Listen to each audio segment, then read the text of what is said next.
Ladies and gentlemen, boy oh boy did we get a reveal today. And if you don't know what I'm talking about, it is the end game, the new extraction shooter part of Black Ops 7 coming this year, coming out in just a few days. Now, I did an original reaction to this over on Ink TV. It'll be linked down in the description after the video.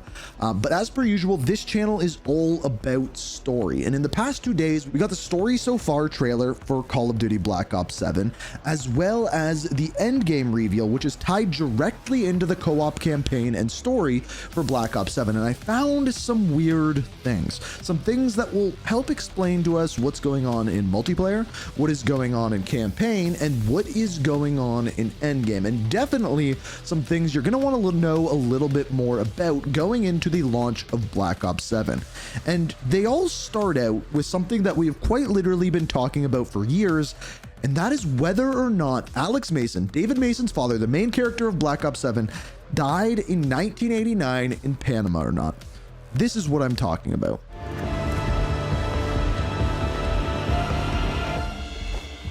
Mason! Fool. You bastard!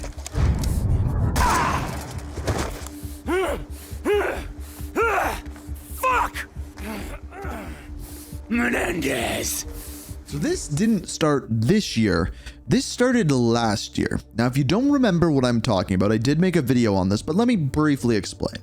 In the story so far trailer last year, they showed this. 1989, a CIA operation in Panama ended tragically when Woods was tricked into shooting and killing his best friend, Alex Mason. All right, so I know that doesn't seem like much has happened there, but I need you to pay attention to what clip they played, because if you didn't know, Black Ops 2, the game that was taken from, has multiple endings. In one of them, Frank Woods shoots Alex Mason in the head, and when that happens, he goes stiff as a board and falls straight backwards. However, in the ending that they showed the one where you shoot him in a knee, he cripples his leg and then falls to the ground. Also, in the ending where you shoot him in the head, when you go and pull the bag off of Alex Mason's head, you can see a bullet wound in his forehead.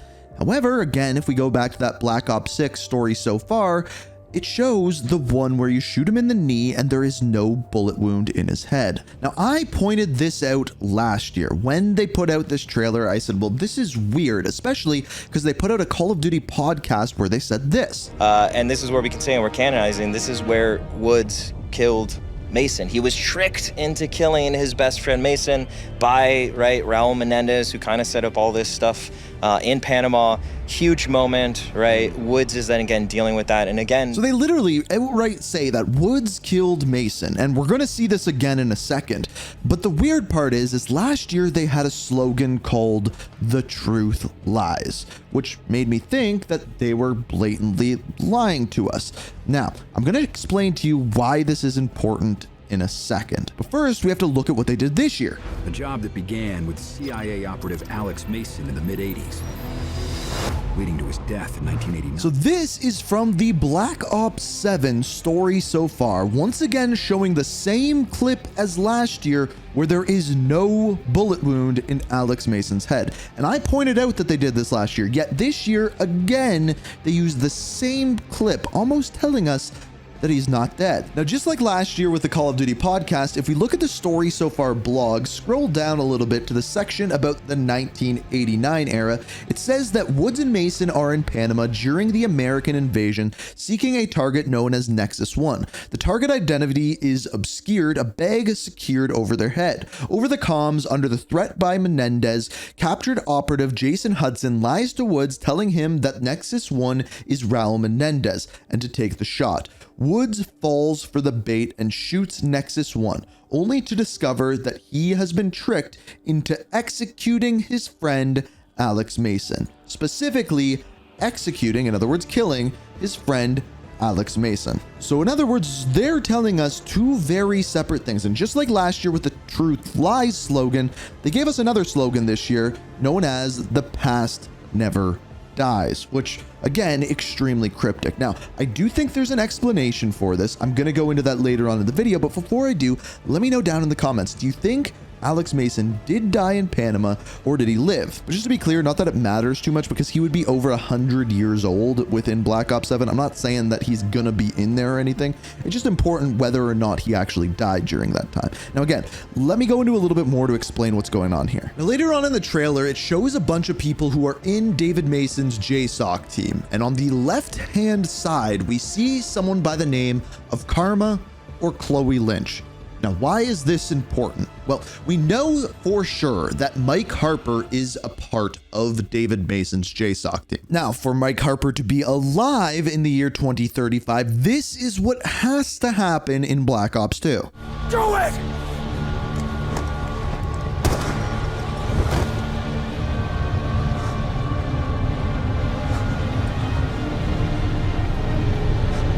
You betrayed us, Farid.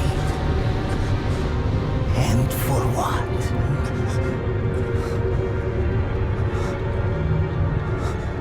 To those you serve, your life means nothing! Harper, do you copy?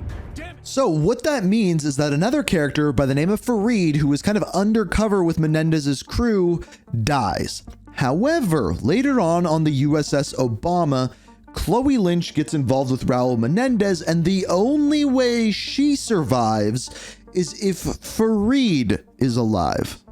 No!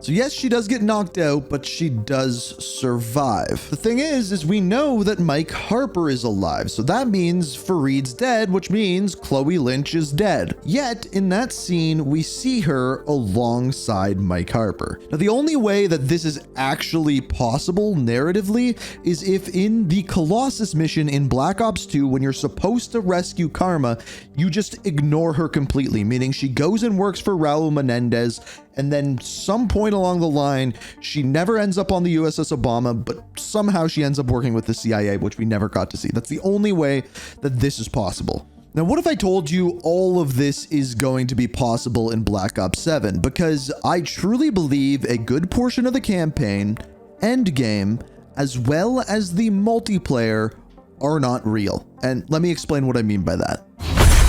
This isn't real. The hell it ain't! Now, we actually have a pretty decent idea of what is going on in the campaign. Now, the campaign is predominantly based in reality.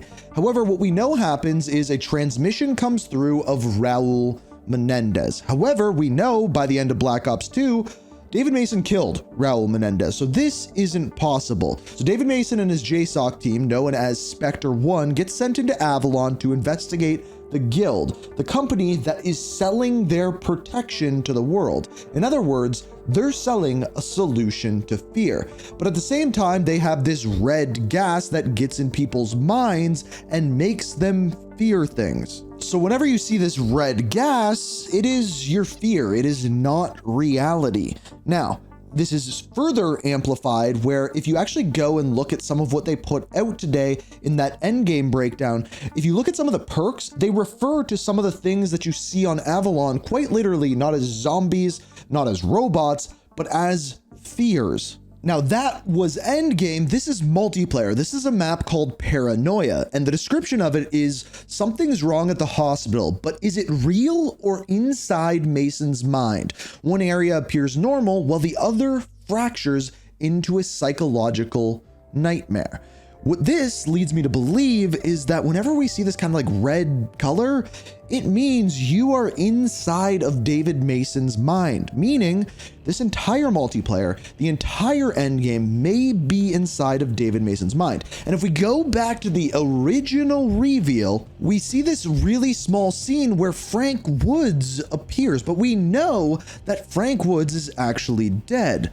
Meaning that all of these characters who we know are dead, including Alex Mason and Karma, can come back if the majority of this game takes place inside of David Mason's mind. So this brings us back to Karma. The fact that we see her in that lineup but never see her in any of the cutscenes or anything like that makes me think that maybe she's inside of David Mason's head. And then in the endgame reveal today, we saw that indeed she is going to be the person on Overwatch giving them orders in David's head.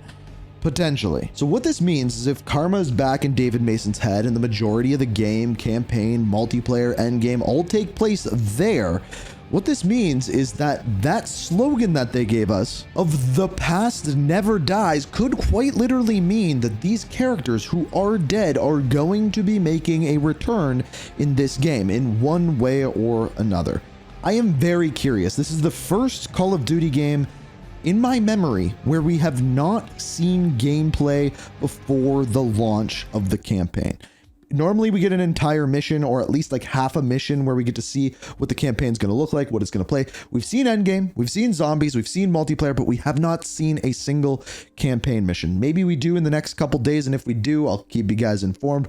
But for now, this is what we have. I'm very curious to see where it's going, and if you want to see, be sure to subscribe, turn notifications on, as it's the best way to stay up to date on Video Game Story. And until next time, peace.